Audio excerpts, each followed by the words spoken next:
Katie Cristol, you should know. Okay, hi Katie. What motivated you to run for Arlington County Board? So we're at this really unique moment in Arlington. We have a 5-member board and 2 seats are open for the first time in a few decades. And I thought it was really a perfect opportunity to make the case for some new voices at the table and to expand the definition of what leadership looks like in Arlington. I think we'll benefit when we have some new ways of looking at old challenges. So that's really what's motivated me to get in the fray here. Great. And what are some of the biggest issues that you would like to address here in Arlington, and kind of what is your vision for Arlington if you are elected? So one of the things I care most about is housing affordability in Arlington. It's become really difficult, the high cost of living, to stay and put down roots in Arlington and to keep roots here. This is one of those issues that I actually think is common cause between the majority under 35 population and folks who've been here for a long time. Even our well-established residents, especially retirees, are struggling to afford the high cost of living here and worry about their ability to stay in Arlington for the long run. So that actually gets to the vision question, right? I think it's a bit of an existential question about what we want Arlington to look like. My vision for Arlington, what's attracted me to live here and what I want to preserve about it, is the diversity. The fact that there are so many different people from all walks of life who can find different neighborhoods and make Arlington their home. I think that diversity has also been really integral to our economic success in attracting businesses, which will become only more important as the federal government potentially shrinks its footprint in Arlington. So that vision for a diverse, robust Arlington, where folks get to work shoulder to shoulder and play and live and work with others from all different walks of life, is important to me here, and one of the things I'd like to be focused on. Great. And why did you choose to live in Columbia Pike? So my husband and I bought in this neighborhood about 2 years ago. We really love the vibrancy here, which can sometimes sound like an empty phrase, but you really do get, again, that mix of old and young. Terrific mix of ethnic restaurants, for example, great Ethiopian food, and pupusas at the same time. So the food sort of becomes emblematic of the sort of vibrancy here. We love our block that we live on. It's a lot of young families just like ours. It's a great place to sort of start a family, and I think in many ways looks like what a lot of millennials are looking for. We don't necessarily need a tremendous amount of house or a tremendous amount of space. What we care about is transportation and accessibility and the kind of neighborhoods we live in, and Columbia Pike offered a lot for us. Great. And what is your favorite part about living in Arlington? Like, what do you see? You've kind of talked about a few things, but what do you think makes Arlington special? So we really deliberately chose Arlington. When I left graduate school studying public policy at Princeton, I really wanted to live in a community that I felt matched my values. And I frankly love paying tax dollars to a government that invests it in giving people a hand up when they need one, in things like smart growth. Walkable urbanism is one of those buzzwords that you really feel when you're in Arlington. It's easy to get around here. You don't need a car in every neighborhood, which I think is tremendous. And it does feel like the sort of place where we make investments that match our values. So when we were looking for a place to live, and I work virtually, so we had a lot of choice. We really could have gone anywhere. Arlington was at the top of our list because it did match everything that I value so much. Great. And tell me a little about your advocacy on women's issues and your work as an education consultant. Absolutely. So with respect to women's issues, I serve on the Commission on the Status of Women in Arlington, which has been a great opportunity to get involved. Particularly one of our strong causes with the Commission has been improving Arlington's response to survivors of sexual assault. So that's been a passion of mine, actually since long before I lived in Arlington, but certainly here in Arlington. And part of the reason I wanted to run, I think it's really important that we not lose sight of the needs of our women and families here, and the way that some of those issues, like, for example, housing affordability, has an impact on women's lives and women and families. So that's an issue that's been close to my heart for a long time.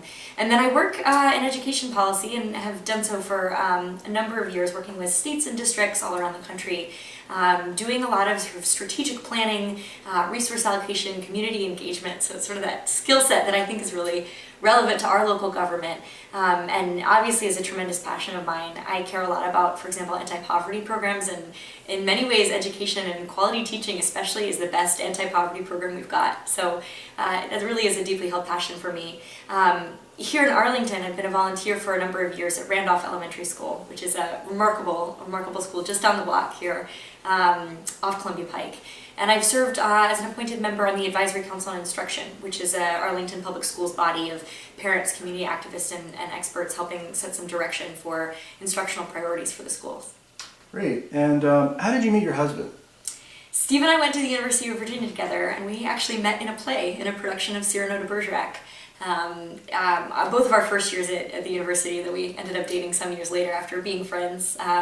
A fun story about that actually is that a friend of ours who we also met through that play just finished his rabbinical degree, and he was the rabbi that married us when we got married back in 2011.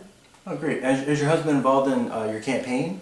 He has been my best supporter and person to bounce ideas off of. He is somewhat limited by being a further restricted employee because he works in national security for the federal government. So he's a little limited in exactly how much he can campaign, but in terms of being my emotional support and rock, he has been doing that with flying colors. Great. And what is your involvement in the Jewish community? So we are passionate Sixth and I goers. That's where we've been going for the high holidays for some number of years, and I've sort of followed their work and looked at that their offerings as a way to sort of match our Jewish values, and they do a great job of applying it to politics and social justice. So we found it to be a nice home there. But we have sort of been looking for more of a Jewish community here in Arlington, and one of the cool things about the campaign is that it's really exposing me to how much more is out there. Now, you mentioned a couple food options, Ethiopian and another one, I believe. Yeah. Well, Arlington is really known for its great restaurants, and not just in the area, but all over the country. Where do you like to go for a meal? Oh my goodness, I could give you the longest possible answer to that question. Couple of short answers. For a fast meal, you cannot beat Pedro and Vinny's, which is in that sort of semi-permanent looking trailer-esque structure just up at the top of the block. I think it's the best burrito in the DC area. A couple of guys who just pull long hours. They soak their own beans, which I think really makes a difference. We also have a couple of great pupuserias not too far away. Doña Azucena's is one of our favorite ones. For a slightly more upscale meal on Columbia Pike, we love Twisted Vines, which has a fantastic wine list, a very enthusiastic sommelier who will tell you all about what kind of farm the wines come from, and very good food as well. So those are a couple faves on the Pike. Great. And last question, I mean, has your Judaism, your Jewish background, has it played a role at all in your campaign? And do you expect it will at all if you're elected? Has it been brought up on the campaign trail? Do you bring it up? Is it really not an issue? What role does it play, if at all?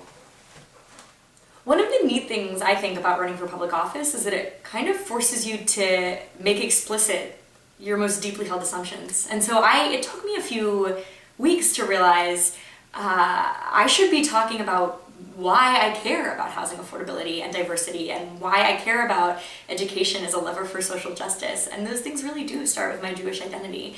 I come from a long line of strong Jewish women and from a long line of Southern Jews, and so have a really keenly felt sense of what it means to be in the minority, and how important it is to value diversity in a meaningful way and not just in a lip service way. So it informs why I wanted to go into public policy. It certainly informs now why I want to go into politics.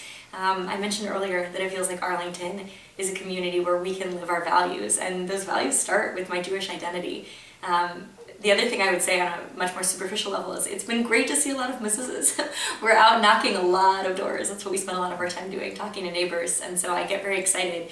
I think sometimes I've noticed, at least anecdotally, people say Alexandria is more Jewish than Arlington. So it's been nice to see a lot of fellow members of the tribe out on the campaign trail. Well, very good. Well, thank you very much. Thank you. Okay.